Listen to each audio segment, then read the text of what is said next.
আমার নাম মনীষা ও আমার বরের নাম রঞ্জিত।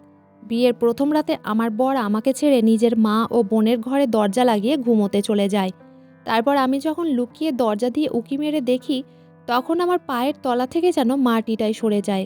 কারণ আমার বর তো তার বোনের সঙ্গেই করছিল। আসলে আমার বর রঞ্জিতের সঙ্গে বিয়ের কথা ঠিক হয়।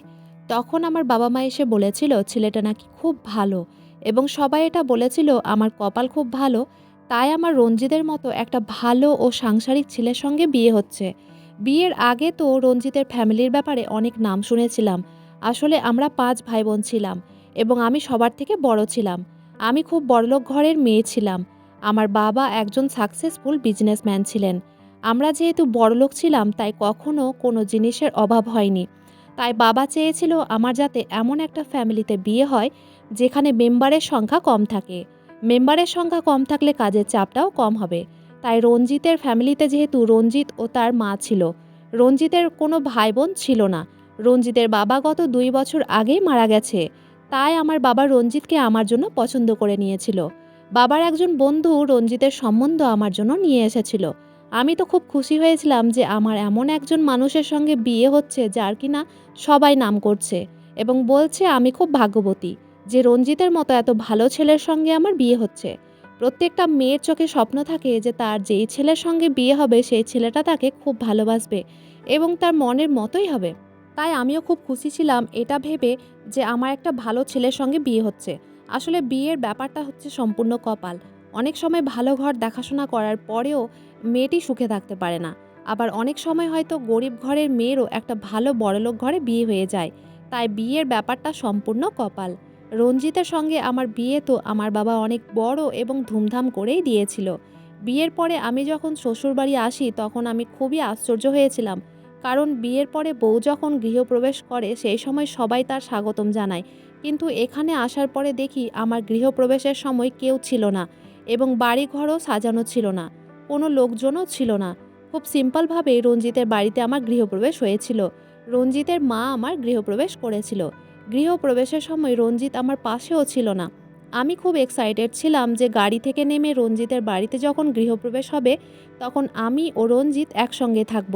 সাধারণত এটাই হয়, কিন্তু আমি দেখি গৃহপ্রবেশের সময় রঞ্জিত আমার পাশে ছিল না। সে গাড়ি থেকে নেমেই তো কোথায় গিয়েছিল তার কোনো পাত্তাই ছিল না। আমার একাই গৃহপ্রবেশ হয়েছিল। বাড়িতে ঢোকার পরে আমার শাশুড়ি আমার বরের রুমে নিয়ে গেছিল। বাড়িতে ঢোকার পরে দেখি ওদের বাড়ির যা নাম শুনেছিলাম তার 1%ও ছিল না। মানে বাড়িটা খুবই ছোট ছিল। বাড়ির ভিতরে মোট ২টো রুম ছিল। বাড়িটা দেখতে মোটেই ভালো ছিল না। যাই হোক, আমি ভেবেছিলাম বাড়িঘর নিয়ে কি হবে।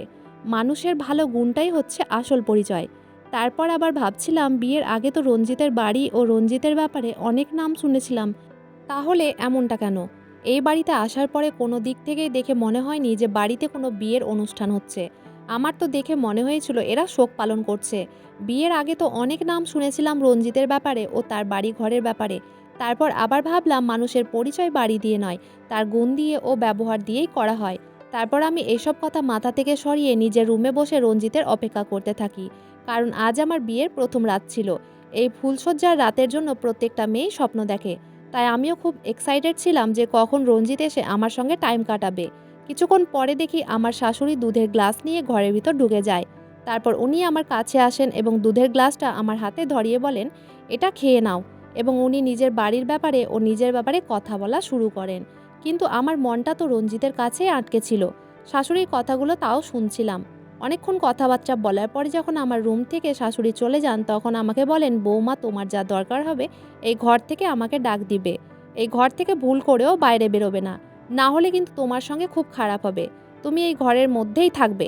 এই কথা বলে উনি দরজাটাকে বন্ধ করে দিয়ে চলে যান। আমি তো খুব আশ্চর্য হয়েছিলাম ওনার কথা শুনে। তারপর ভেবেছিলাম হয়তো বয়স হয়েছে তাই উনি এই ধরনের কথা বলছেন।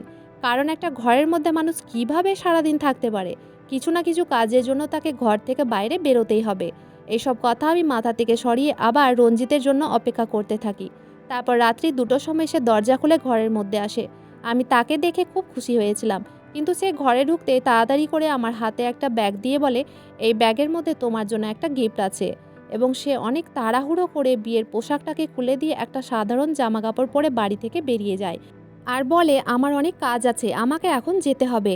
এই কথাটা বলে সে রুম থেকে বেরিয়ে যায়। আমি তো তার এই রকম ব্যবহার দেখে আশ্চর্য হয়েছিলাম, কারণ আমি এত সেজেগুজে তার জন্যই বসেছিলাম। আর তার কি না আমাকে দেখারও সময় ছিল না।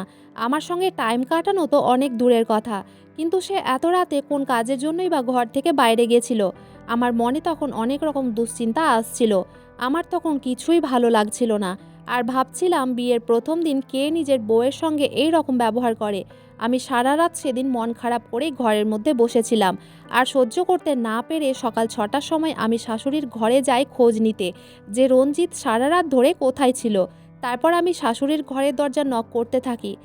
কিছুক্ষণ পরে দেখি শাশুড়ির ঘরের দরজা খুলে যায়। দরজা খোলা মাত্রই আমার তো পায়ের তলা থেকে যেন মাটি সরে যায়, কারণ ওই ঘরের দরজা রঞ্জিত নিজেই খুলেছিল। তার মায়ের ঘরে রঞ্জিতকে দেখে আমি তো চমকে গেছিলাম। ভেবেছিলাম সে হয়তো বাইরে গেছে, কিন্তু সে তো সারা রাত তার মায়ের ঘরেই ছিল। রঞ্জিত আমাকে দেখে ঘাবড়ে যায় এবং বলে, তুমি এখানে কি করছো মনীষা? ওটা দেখে আমি রাগ করে নিজের ঘরে চলে এসেছিলাম। তারপর সে আমার ঘরে আমার কাছে এসেছিল। রুমে আসতে আমি তাকে বলেছিলাম, তুমি বিয়ের প্রথম রাত খারাপ করে দিয়েছো। তুমি যখন বাড়িতেই ছিলে তাহলে তোমার মায়ের ঘরে কি করছিলে? তোমাকে আমার কাছে হওয়া উচিত ছিল। আমি এই বাড়িতে নতুন। রঞ্জিতকে তার মায়ের ঘরে দেখে আমার অনেক রাগ হয়েছিল, এবং রাগ হওয়াটাই স্বাভাবিক, কারণ আমার শাশুড়ি তো একদম সুস্থ ছিলেন। তাহলে রঞ্জিত তার মায়ের ঘরে বা সারা রাত ধরে কী করছিল? রঞ্জিত তখন বলে, মনীষা, আমার মায়ের অনেক বেশি শরীর খারাপ ছিল, তাই কালকে বাধ্য হয়ে মায়ের ঘরেই থাকতে হয়েছিল। কারণ মায়ের কিছু হয়ে গেলে আমার এই দুনিয়ায় আর কেউ নেই। ওই জন্যই আমি মায়ের প্রতি খুবই বেশি সিরিয়াস। তারপর আমি তাকে বলেছিলাম, তুমি তো আমাকে একবার বলে যেতে পারতে যে তুমি তোমার মায়ের ঘরেই আছো এবং তোমার মায়ের শরীর খারাপ। তুমি যদি একবার আমাকে বলতে যে তোমার মা অসুস্থ আছে, তাহলে আমি নিজে গিয়ে ওনার সেবা করতাম এবং ওনার কাছে আমি থাকতাম। কিন্তু তুমি আমাকে না বলেই চলে গেলে। অন্ততপক্ষে তুমি কিছুক্ষণ আমার সঙ্গে টাইম তো কাটাতে পারতে। তারপর তুমি তোমার মায়ের ঘরে চলে যেতে পারতে। বিয়ের প্রথম রাত কেউ এরকমভাবে খারাপ করে না, যেমনভাবে তুমি আমাদের প্রথম রাত খারাপ করে দিয়েছো। তুমি আমাকে অনেক কষ্ট দিয়েছো। আমি তোমার উপর রাগ করে আছি। রঞ্জিত আমার কথা শুনে অনেক দুঃখী হয়ে যায় এবং আমাকে খুশি করার অনেক চেষ্টা করে। ঠিক সেই সময় আমার শাশুড়ি ঘরের মধ্যে ঢুকে পড়ে এবং আমাদের জন্য নাস্তা রেখে দিয়ে যায়। আমি চুপচাপ খাবারটা খেয়ে নিই। তখন রাগ করে আমি রঞ্জিতের সঙ্গে একটাও কথা বলিনি। তারপর দুপুরবেলা নিজের ঘর থেকে বেরিয়ে আমি রান্নাঘরে গিয়ে দেখি শাশুড়ি মা দুপুরের জন্য রান্নাবান্না করছেন। উনাকে একা হাতে কাজকর্ম করতে দেখে আমি বলেছিলাম, মা, আমি আপনার কিছু সাহায্য করে দিব? শাশুড়ি তখন পিছন দিকে ঘুরে আমাকে দেখে ঘাবড়ে যায় আর বলে, আরে তুমি রুম থেকে বেরিয়ে এখানে কি করছো মনীষা? আমি তো তোমাকে বারণ করেছিলাম যে নিজের রুম থেকে বেরোবে না। শাশুড়ি কথা শুনে তো আমি আশ্চর্য হয়ে গেছিলাম। আমি তখন উনাকে বলেছিলাম, আমি আপনারই সাহায্য করতে রান্নাঘরে এসেছি। শাশুড়ি তখন বলে, এখন তোমাকে কোনো কাজ করতে হবে না মনীষা, তুমি এই বাড়ির নতুন বউ। আমি তোমাকে এখন কোনো কাজবাজ করতে দিতে পারবো না। কিছুদিন পরে তুমি ঘরের সব দায়িত্ব নিয়ে নেবে। মনীষা, তুমি এখন যাও এবং নিজের ঘরে গিয়ে বসো। তখন শাশুড়িকে বলেছিলাম, আমি তো এই বাড়ির বউ, তাই বাড়ির দায়িত্বগুলো সব আমাকেই পালন করতে হবে। আর আপনি তো অসুস্থ। শাশুড়ি তখন বলে, আমার কাল রাতে খুব শরীর খারাপ ছিল, কিন্তু আমি এখন সুস্থ আছি এবং বাড়ির সমস্ত কাজ একা হাতে করে নিতে পারবো। তাই মনীষা, তুমি এখন নিজের ঘরের মধ্যেই যাও এবং ভুল করেও নিজের রুম থেকে বেরোবে না। যা দরকার হবে আমাকে ডাক দিবে, আমি তোমার ঘরে গিয়ে দিয়ে আসবো। আমার তো খুব রাগ হয়েছিল শাশুড়ির কথাবার্তা শুনে, কারণ মানুষ একটা ঘরের মধ্যে কতক্ষণ বন্দি থাকতে পারে। আমি নিজের রুমে চলে এসেছিলাম। উনি আমাকে খুব কড়াভাবেই বারণ করেছিলেন যাতে আমি রুম থেকে না বেরোই। সেদিন আমি ভেবেছিলাম বর যখন বাড়ি আসবে তখন জিজ্ঞেস করব তার মা আমাকে ঘর থেকে কেন বের হতে বারণ করে, কেন আমাকে এই ঘরের মধ্যে বন্দি করে রাখতে চাইছে। আর এই রুমটা এতটাই ছোট ছিল যে আমার দম বন্ধ হয়ে যাচ্ছিল। এই ঘরে কোনো এসি ছিল না, একটা সিলিং ফ্যান ছিল যেটাও খুব আস্তে আস্তে ঘুরছিল, এবং গরমে তো আমার নাজেহাল অবস্থা হয়ে যাচ্ছিল। তাই ভেবেছিলাম রঞ্জিত বাড়ি ফিরলে তাকে জিজ্ঞেস করব তার মা আমাকে ঘর থেকে বাইরে বেরোতে কেন বারণ করেছে। আমি ঘরে বসে রঞ্জিতেরই অপেক্ষা করছিলাম। কয়েক ঘন্টা পরে আমি বাড়িতে রঞ্জিতের গলার আওয়াজ শুনতে পাই এবং বুঝতে পারি রঞ্জিত বাড়ি এসেছে, কিন্তু সে আমার ঘরে আসেনি। আমি বুঝতে পেরেছিলাম সে নিশ্চয়ই তার মায়ের ঘরেই থাকবে। তাই আমি সহ্য করতে না পেরে নিজের রুম থেকে বেরিয়ে শাশুড়ির রুমের দরজার দিকে উঁকি মেরে দেখতেই যাচ্ছিলাম। ঠিক সেই সময় রঞ্জিত দরজার সামনে এসে দাঁড়ায় এবং তার মায়ের দরজাটাকে বাইরে থেকে বন্ধ করে দেয়। আমি একটুখানি দেখতে পেয়েছিলাম আমার শাশুড়ি তখন শুয়ে তো ছিলই না, উনি সোফার মধ্যেই বসেছিলেন। আমার কোনো কথা না শুনে রঞ্জিত আমাকে মিষ্টি মিষ্টি কথা বলে আমার হাত ধরে নিজের ঘরের মধ্যে নিয়ে চলে আসে এবং কথার মধ্যে আমাকে ব্যস্ত রাখার চেষ্টা করে। আমি তাকে জিজ্ঞেস করি, তোমার মা কিসের জন্য আমাকে এই ঘর থেকে বাইরে বের হতে দেয় না? এত ছোট ঘরের মধ্যে আমার দম বন্ধ হয়ে আসছে। আমি সারাক্ষণ এই ঘরের মধ্যে বন্দি হয়ে থাকতে পারবো না। রঞ্জিত তখন মিষ্টি মিষ্টি কথায় আমাকে ভালোবেসে বলে, তুমি এই বাড়ির নতুন বউ, তাই তোমাকে ঘর থেকে বের হতে বারণ করেছে মা। আমাদের এখানে এটা প্রচলন আছে এবং সবাই বলে নতুন বউ বাইরে বের হলে অপয়া হবে, তাই তোমাকে ঘর থেকে বাইরে বের হতে মা বারণ করে দিয়েছে। কিছু দিনেরই তো ব্যাপার আছে মনীষা, তারপরে তো তুমি এই বাড়ির যেখানে ইচ্ছা সেখানে ঘুরে বেড়াবে। এটা তো তোমারই বাড়ি। এটা বলে সে আমাকে ভালোবেসে নিজের কথায় আগলে নেয়। আমার বর যখন ভালোবেসে এই কথাগুলো বলছিল তখন আমিও তার ওই কথায় মোমের মতো গলে গিয়েছিলাম এবং সে আমার হাত ধরে বলে, আজ আমরা অনেক টাইম কাটাবো এবং অনেক ভালোবাসার কথা বলবো। তারপর সারাদিন রঞ্জিতের সঙ্গে আমার কেটে যায়। সেই সময়টা আমার খুব ভালো কেটেছিল। তারপর রাতের বেলা শাশুড়ি আমার ঘরে খাবারটাই দিয়ে গেছিল। ঘরের মধ্যে আমি ও রঞ্জিত খাবারটা খেয়ে নিয়েছিলাম। তারপর খাওয়া দাওয়ার পরে সে বাথরুম যাব বলে রুম থেকে বেরিয়ে গিয়েছিল। আমি তার জন্য অপেক্ষা করছিলাম।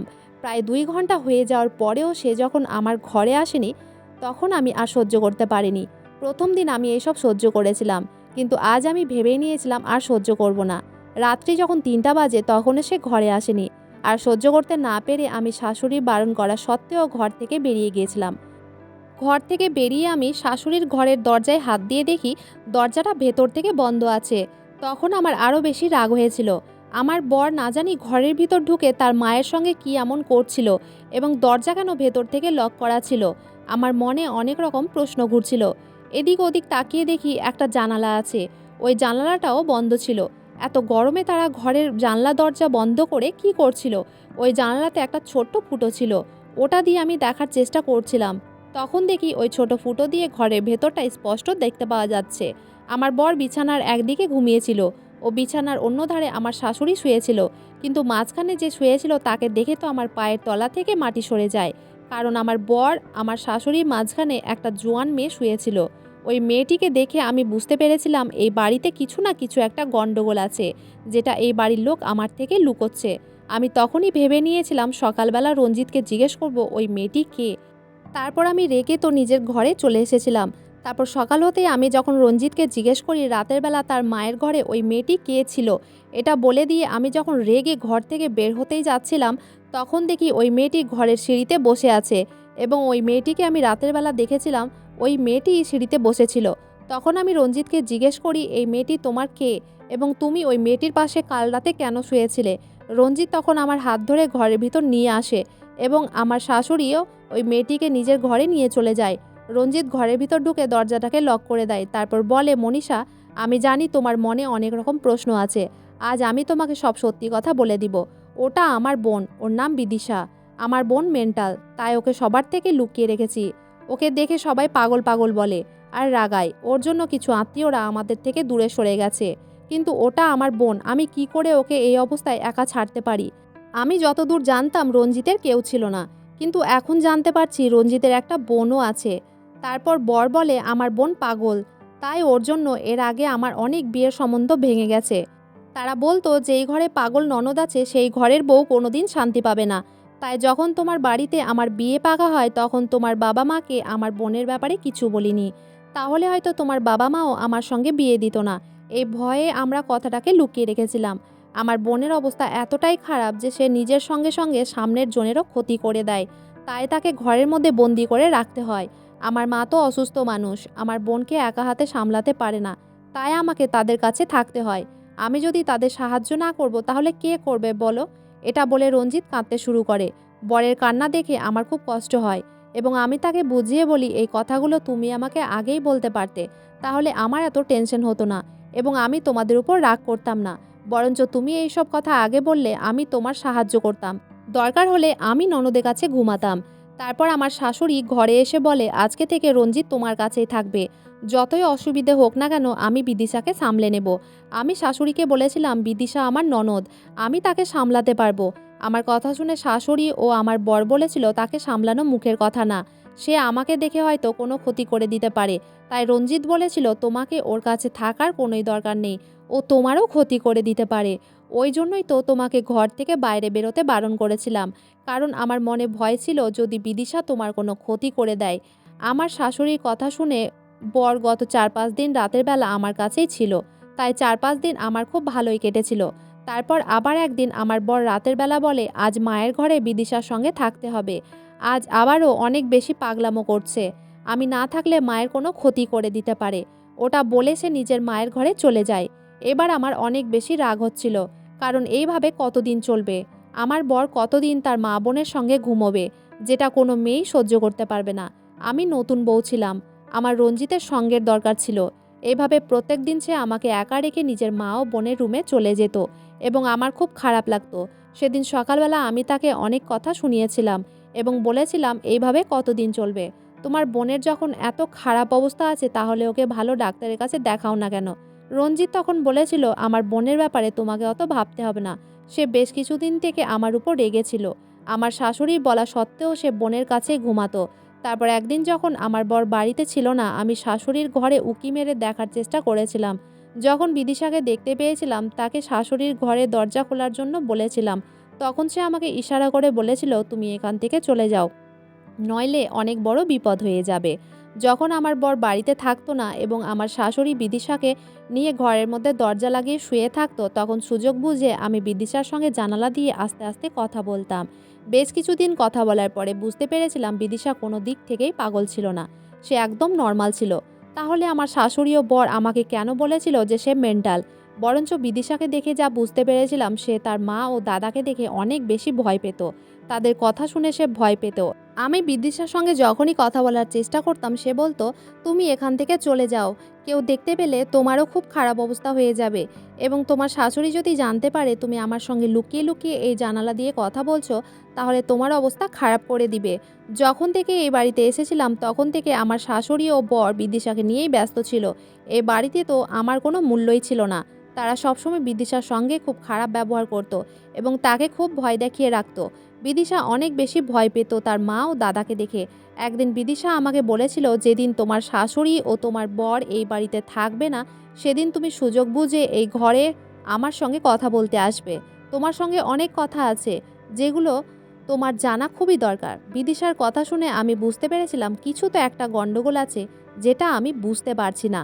তার পরের দিন যখন সকালবেলা আমার বর ও শাশুড়ি ঘরে ছিল না, ওই সুযোগ বুঝে আমি শাশুড়ির ঘরে গিয়েছিলাম বিদিশার সঙ্গে কথা বলার জন্য।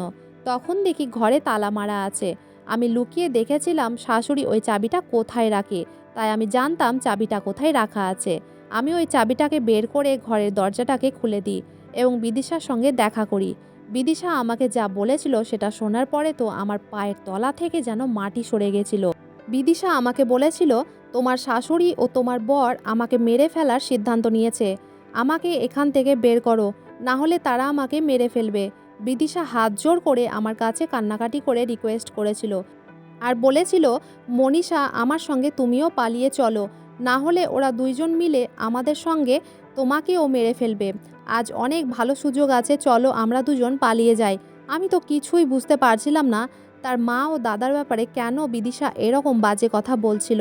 তারপর আমি তাকে বুঝিয়ে বলেছিলাম ওরা তো তোমার নিজের লোক, ওরা কেন তোমাকে মেরে ফেলার চেষ্টা করবে?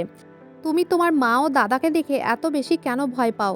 বিদিশা তখন হাঁ হয়ে আমার দিকে তাকিয়ে বলেছিল ওটা আমার দাদা নয়, ওটা আমার বর।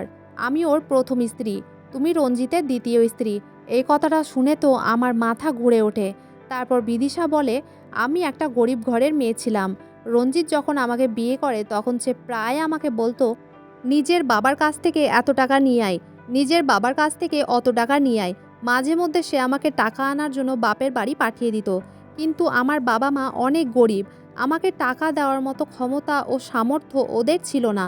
তারপর আমার শাশুড়ি ও বর যখন বুঝতে পারে আমার থেকে তারা একটাও টাকা ইনকাম করতে পারবে না, তখন তোমার শাশুড়ি ও বর মিলে সিদ্ধান্ত নিয়েছিল আমাকে মেরে ফেলবে এবং দ্বিতীয় বিয়ে করবে।